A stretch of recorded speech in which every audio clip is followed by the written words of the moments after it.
Speaker sir, परत एकदा आमदारान जो प्रश्न मांडला, गेली 10 वर्सां अशा पद्दतीत नो मॅन लँड आसतले किंवा फॉरेन कंट्रीन कोण आसा तांचे आसतले किंवा हांगासर कोण एक्सपायर्ड जावन गेलो किंवा कोण आसतना सुद्दां तेंच्यो जमनी ज्यो आसा तिसऱ्या मनशान बाय फ्रॉड ऑफ डॉक्युमेंट करून विकले.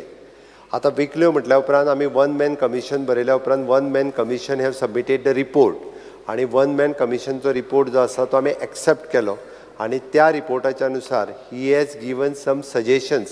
त्यांनी जवळपास एक 17-18 suggestions particularly to the no man land आसतली किंवा अशा पद्दतीतली एक्स मनशाची लँड जेणी वाय मनशान झॅड मनशाक विकली, हातूंतली बी परत तेणी एक प्रोसेस फॉलो करपाक लायला. So according to his process आमकां even though Goa requisition and acquisition property bill हातूंतय बी अमेंडमेंट जो आसा पळय न्ही, हे काही अमेंडमेंट सजेस्ट केल्यात. ते अमेंडमेंट जे आसा ते ह्याच सेशनान आमी हाडटा, जेणे करून अशा पद्दतीतली नो मॅन लँड आसत किंवा तेणी बाकीची सजेशन्स दिल्या, आमी ते अमेंडमेंट अजून हाडूंक ना, ते अमेंडमेंट ह्या सेशनान हाडटा.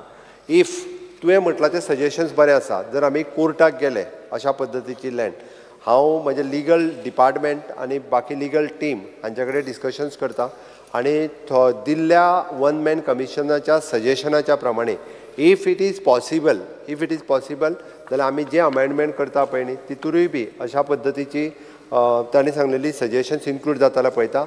आनी हें सोडून थोडे जाण स्पीकर सर हायकोर्टाकूय ऑलरेडी गेले. ऑलरेडी तेंच्यांनी हायकोर्टात आपली लँड म्हणून क्लेम केल्या किंवा अशा पद्दतीत दुसरोच मनीस आतां आयला आनी तेणी क्लेम घातलेली आसा की हीच आपली प्रॉपर्टी म्हणून. So that is a legal litigations जी आसा पळय ह्या संदर्भात चालू आसा.